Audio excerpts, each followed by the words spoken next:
I guess a memorable career moment for me involving Vic. I was recording the album called Sungo Nova, and it was produced by Earl Sweatshirt and Knxwledge. They shared the production duties. It was like down to the wire. I had to turn it in, and it was a very labored experience in the studio around that time. We were like, it's rap camp, so we were there pretty much 48 hours straight, 72 hours straight of just recording and trying to come up with rhymes and stuff. And I was like, man, who can I invite on this? You know. Actually, Vic and Adad came through, so shout out to Adad too. Yeah, Vic, I just called him like late, and he pulled up. And I was like, man, he didn't have to do that. He just pulled up. Where you at? I'm like, we in so and so and so. All right.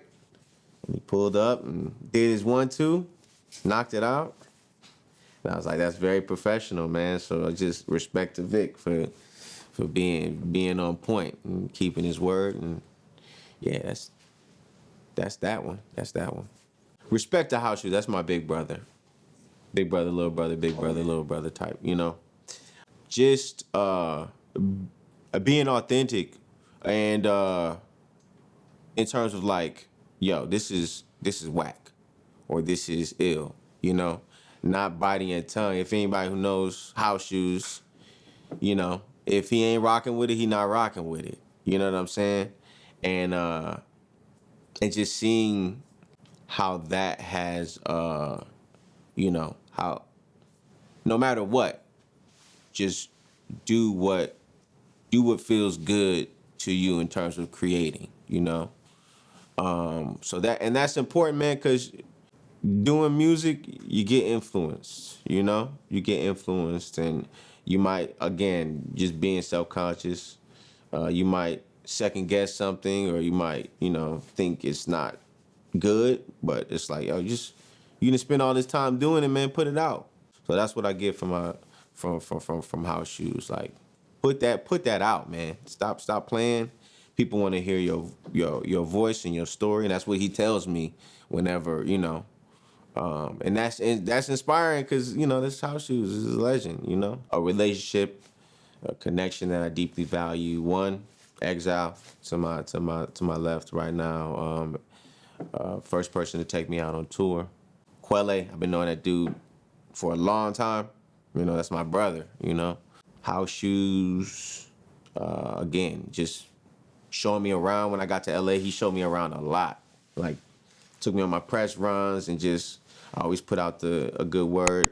Oh, my homie Frank, this guy named Frank from Rappers I Know, just always telling people about my music and, just making it like a point of his to like, hey, did you listen to Denmark? Or I'm sure I'm forgetting other people. And I don't want to be disrespectful. I mean, meeting Earl and him, him, tweeting about me or my art. And I got to meet Yasiin Bey, actually collaborate with him as well. And that was like meeting, I don't know, whenever you had a dream about something, like you think, oh man, what if I got to collaborate with, Yasiin Bey, and then boom, wind up collaborating. And I got to kick it with him too, like for a long time.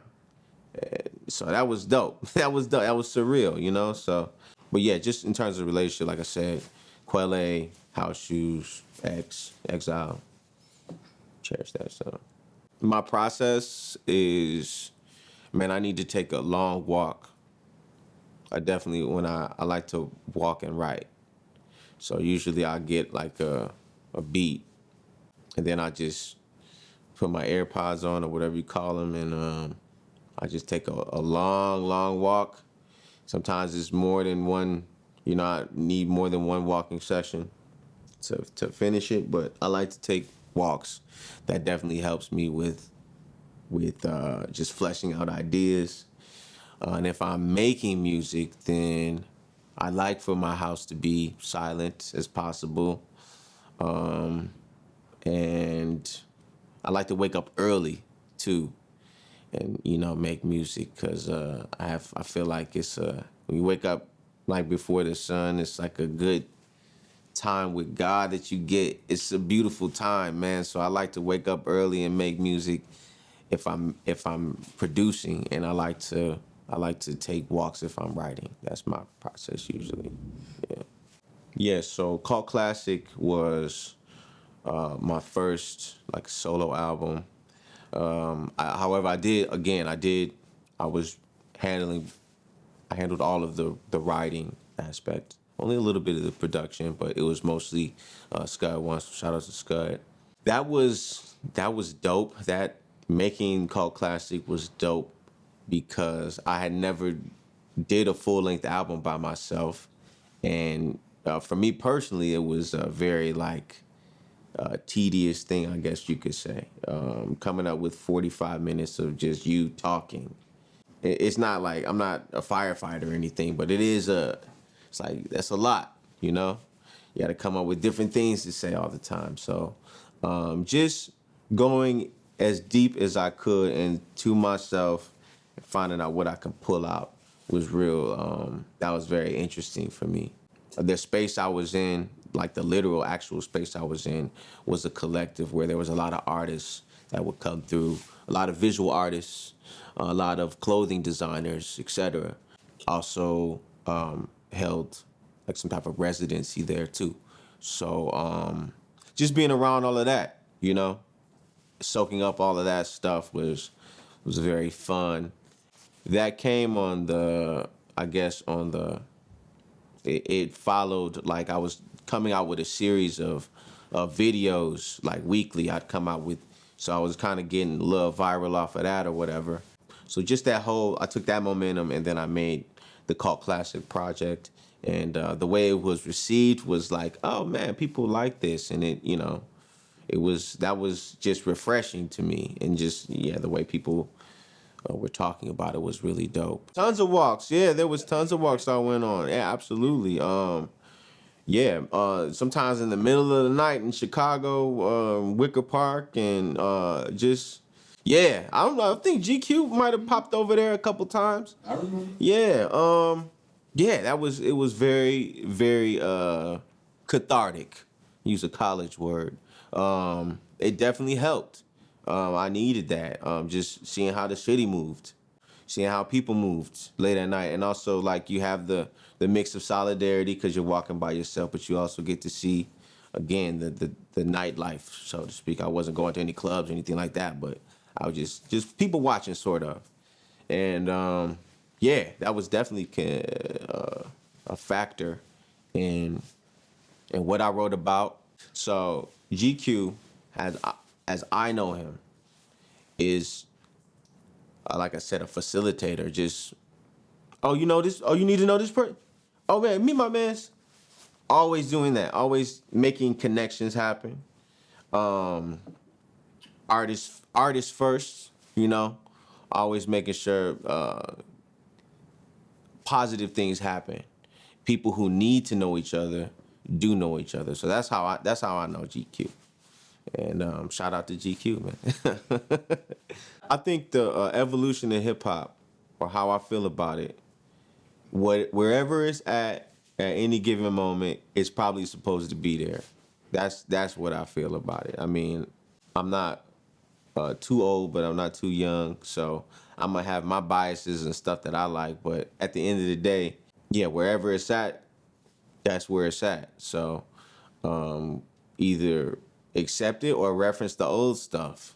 But it's gonna be where it's gonna be regardless. So it don't make no sense in talking about the days of yester. You feel me? Like it's where it's at. It's where it's at, and it's gonna keep doing whatever it's doing, man. Hip hop is still one of the top genres, if not the top genre.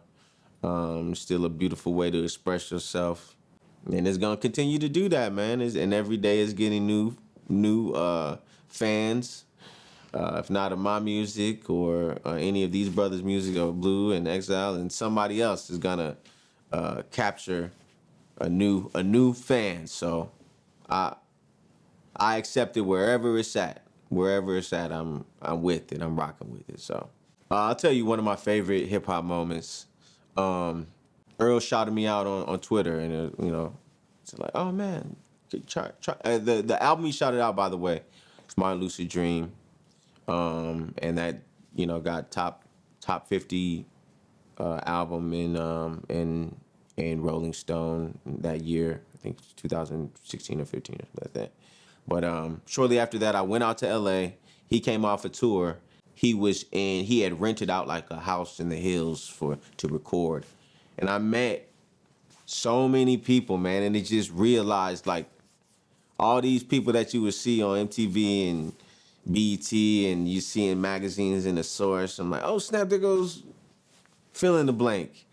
It was just like a real hip hop, like, felt like I'm there, I'm here now. It wasn't my tour, I didn't rent it, but I was like, man, somebody who could do this recognized me, so it was dope, man. They had like a chef, and they had like people that would go and get like cigarettes if you needed it at midnight. I thought that was tight, man, and it was just dope. It was like in Hollywood, in the hills, man. That was tight. And they also like, this ain't got nothing to do with it, but Elon had Elon had launched like a rocket, and while I was in the like one of the Hollywood Hills joints making beats, I seen like a rocket. I was like, man, it just all culminated. It was like, man, this is a real special time, man. So it was dope. That was very, very I needed to have that.